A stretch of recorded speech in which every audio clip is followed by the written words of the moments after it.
viral tentang kematian pelajar akibat tawuran kembali bikin miris. Kali ini seorang pelajar sekolah menengah kejuruan di Lampung tewas pada peristiwa tawuran pelajar yang terjadi di Jalan Soekarno-Hatta, Bandar Lampung, Senin petang lalu. Menurut pekerja proyek yang menjadi saksi mata, tawuran antara dua kelompok pelajar itu berlangsung cepat. Tiba-tiba saja dua kelompok pelajar datang menggunakan motor dengan membawa sajam, kayu, dan batu. Puluhan pelajar lantas terlibat tawuran brutal. Malang bagi Gilang Ihsan Rizky, 17 tahun, ia tersungkur setelah mendapat serangan dari lawan-lawannya. Gilang mendapatkan 3 luka di bagian lengan dan punggungnya. Korban sempat dilarikan ke rumah sakit, namun karena pendarahan hebat, nyawa Gilang tidak bisa diselamatkan lagi. Iya, udah polisi tadi. Apa udah sana banyak keluar? Banyak, sekitaran 20 orangan. 20 orangan? Ya. Itu anak-anak SMA atau gimana? Anak-anak SMA pakai seragam merah putih. Memang sempat ada bacok-bacokan gitu, Pak? Ya, pas saya ngelihatnya lagi digebuk-gebukin, posisi lagi di bawah. Terus habis itu saya langsung lari ngambil kayu misahin mereka. Baru mereka pada bubar. Informasinya ada yang terluka meninggal dunia ya? Ada satu. Luka apa lah? Luka besetan bagian punggung belakang 3. Itu anak SMA Bandar Lampung semua yang kita tahu ya? Ya, BLK. Sama? BLK nggak tahu sama mana. Dari hasil olah tkp ini sementara diduga akibat dianiaya atau dikeroyok oleh para pelaku.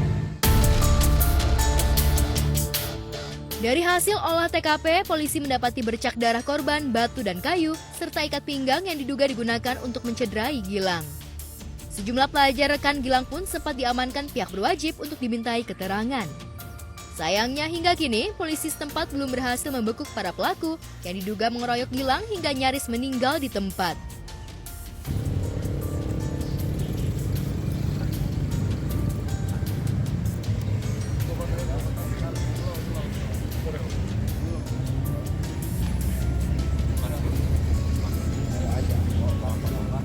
Pancing, bawa itu pancing punya. Nah ini untuk hasil kita ini masih kita dalami ya dari olah tkp ini mengarah siapa sebenarnya pelaku. Tawuran antar pelajar sekolah SMA, Pak? Nah ini yang masih kami dalami ya. Untuk kasus ini masih kami dalami karena untuk saksi yang di TKP ada beberapa orang yang baru saya gali. Ada barang-barang berharga korban hilang, Pak? Untuk sementara barang belum, ini hanya saya temukan barang bukti berupa HP milik dia yang akan kami sebagai bahan penyelidikan selanjutnya. Pas ini hal yang sangat meresahkan, terutama buat orang tua, dan karena anaknya yang masih begitu muda sudah harus meninggalkan orang tuanya lebih dulu, hanya karena masalah yang tidak kunjung selesai dan bisa didapatkan solusinya.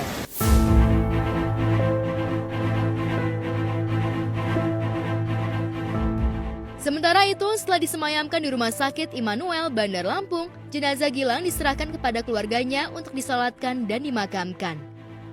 Jenazah Gilang pun disambut isak tangis oleh keluarganya setibanya di rumah duka di kawasan Tanjung Bintang, Lampung Selatan. Segenap keluarga, sejumlah pelajar dan para guru ikut mengantarkan jenazah Gilang ke rumah peristirahatan terakhirnya di TPU Sabah Balau, Lampung Selatan.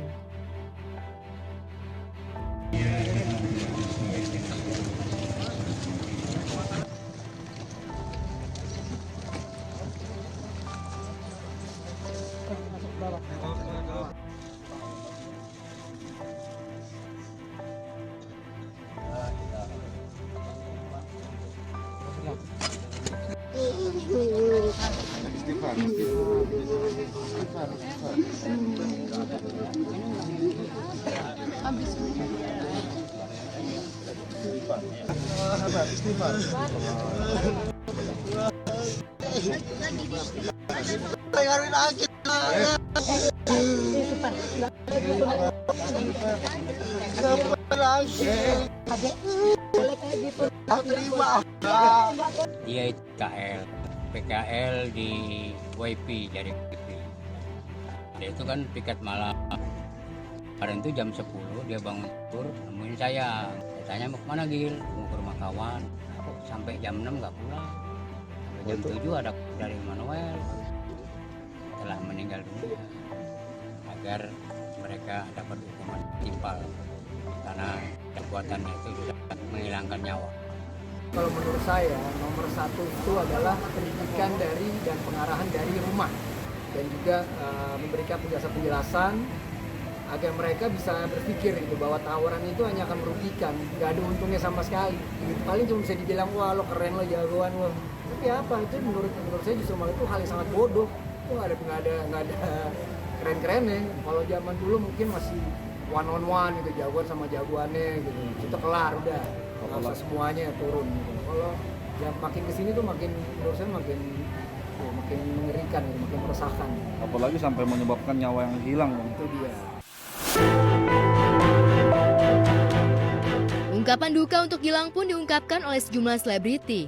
Sungguh ironis ketika tunas bangsa harus meregang nyawa karena tawuran. Turut prihatin buat yang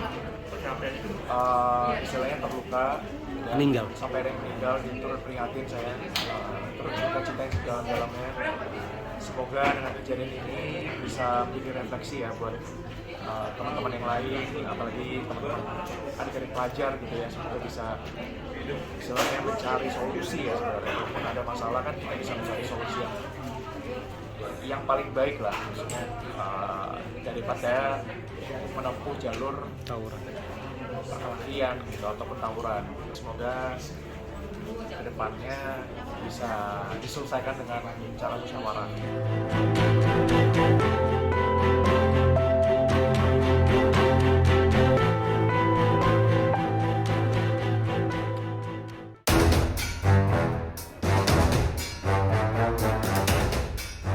Di hari yang sama, Senin 30 Oktober lalu, seorang anggota di Reskrimsus Polda Jambi nyaris tewas pasca dianiaya secara brutal oleh geng motor. Awalnya, Brigadir Adri Sitompul dan rekannya tengah duduk-duduk di sekitar TKP, kemudian datang dua gerombolan dari arah berlawanan dan terjadilah ribut mulut. Sebagai penegak hukum, Brigadir Andri Sitompul berusaha merelai keributan itu, namun dirinya malah dianiaya oleh 7 anggota geng motor yang tengah kalap. Peristiwa itu terjadi di Jalan Kimaja RT 19, Kelurahan Simpang 3 Sipin, Kecamatan Kota Baru, Jambi. Kita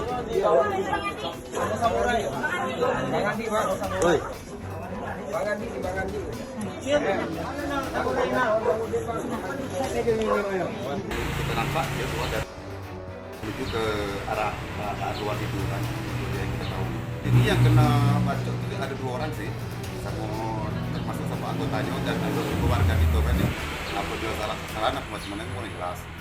Jelasnya waktu dia kan gitu tuh ngasih teguran gitu kan, dia kan geber motor gitu kan. Ditipu setelah ditegur tuh dia tak terima gitu kan, nah, langsung nyabut sama pakai cemuran. Ya polisi yang diserang sama geng motor itu apaan ya namanya, so jago gitu, keren gitu, berani-beraninya ngelawan polisi kayak gitu. Kalau misalnya lu mau jadi jagoan di Indonesia ini, mendingan lu tunjukin dengan skill lu itu lu pakai di ring tinju. Hal-hal yang membanggakan Indonesia apa kan, kalau lu suka berantem ya lu kering. Ngapain lu sok-sok bacok orang di tepi jalan, di tengah jalan kayak gitu, nggak keren, enggak. Lebih terkesan norak, lu tau nggak? Berduka cita, semoga anggota polisi yang dalam keadaan kritis ya, mudah-mudahan bisa selamat, bisa sembuh dan bisa kembali sehat seperti sedia kala. Ini sesuatu yang menurut gua kejam. Ini emang udah meresahkan banget.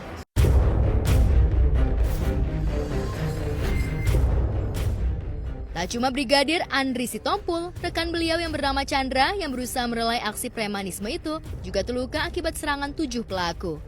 Keduanya kini tengah mendapatkan perawatan intensif di sebuah rumah sakit.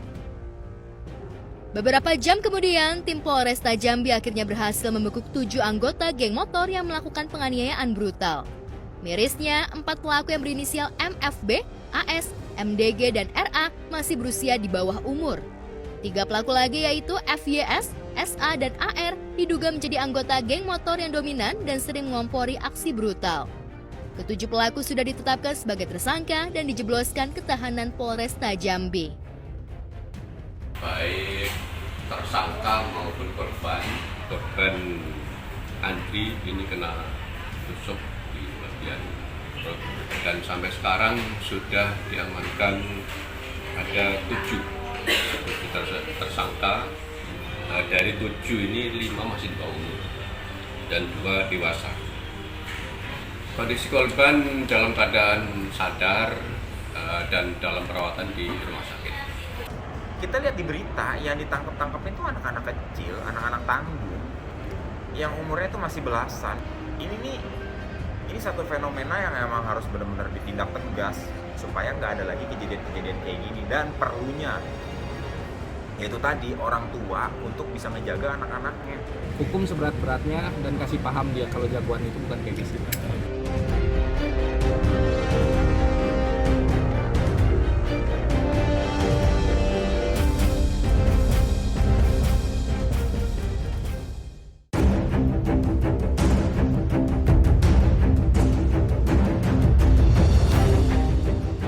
Sudah selesai menghadirkan saksi ahli, sidang cerai antara Inara Rusli dan Virgon Tambunan yang digelar di Pengadilan Agama Jakarta Barat bakal memasuki agenda kesimpulan pekan depan. Kubu Inara optimis mampu memenangkan gugatan hak asuh anak yang juga menjadi gugatan rekonvensi Virgon lantaran belang Virgon dan ibundanya, Eva Manurung, terbongkar sendiri. Pekan lalu, Eva yang sudah berusia kepala 6 terciduk bermesraan dengan berondong bernama Jordan Ali. Bukannya malu dituding netizen mengalami puber ketiga, Eva justru semakin getol memamerkan kemesraannya dengan Jordan. Ya nggak tahu sih, wallahu alam ya, saran saya jangan sampai kepergok sama warga. Ya, netizen menyebut kisah cinta Eva Manurung dengan Jordan Ali bak kisah Dayang Sumbi dengan Sang Kuryang. Pasalnya, Jordan lebih pantas menjadi anak bungsu Eva. Meski Eva menyangkal menjalin asmara dengan pria yang lebih pantas jadi anak bungsunya, sikap Eva terhadap laki-laki seolah tak bisa dibenarkan netizen. Setali 3 uang, Virgo juga dikabarkan makin dekat dengan sinetron Kia Putri meski belum resmi cerai dari Inara. Melihat ibu dan anak, dalam hal ini Eva Manurung dan Virgon memberikan contoh buruk kepada halayak dan bukti digital petualangan cinta mereka kelak bisa ditonton oleh anak-anak Inara, netizen yakin Virgon tidak akan mendapatkan hak asuh atas ketiga anaknya. Harus ketok palu dulu lah minimal, jangan tiba-tiba jalan sama yang baru, ya kan? Kenapa tuh Kak? Emang ada pengalaman? Oh iya, bahaya soalnya kalau kayak gitu kan, karena ikatannya masih, kalau secara negara masih suami istri. Kalau misalkan ketahuan jalan berdua, apalagi sampai ketahuan serum kan, waduh itu bisa digerebek sama Satpol PP.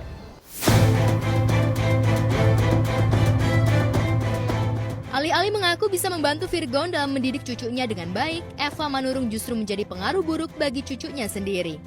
Anehnya, setelah terciduk mesra dengan berondong, Eva seolah tahu diri, tak lagi sesumbar mengaku pihaknya lebih layak mendapatkan hak asuh anak. Yang aku gugat itu kan bukan hak aku ya, haknya anak-anak. Yang mana pada saat ini insya Allah seterusnya akan berada di bawah naungan aku. Harapannya tuh hak asuhnya pengennya ke siapa sih, Man? Ke Virgon. Kenapa? Ada banyak hal ya. Kita juga kalau kita dapat hak asuh sama, boleh mamanya nginep 2 hari di rumah juga, asal kelonin anak-anaknya. Jangan sampai, kan saya udah bilang, kalau kalian pisah, kalian harus siap dengan segala konsekuensinya. Ya, jangan ini anak-anak kalian siksa. Dia lagi fokus gimana caranya anak-anak supaya jatuh hak asuhnya ke tangan dia. Itu lebih fokus ke situ. Dan dia lagi fokus juga cari duit, bangun lagi gitu kan. Karena kan ada yang dibagi kayak apa permintaan ABCD, gono gini dan lain sebagainya. Jadi dia lebih nguatin pondasi.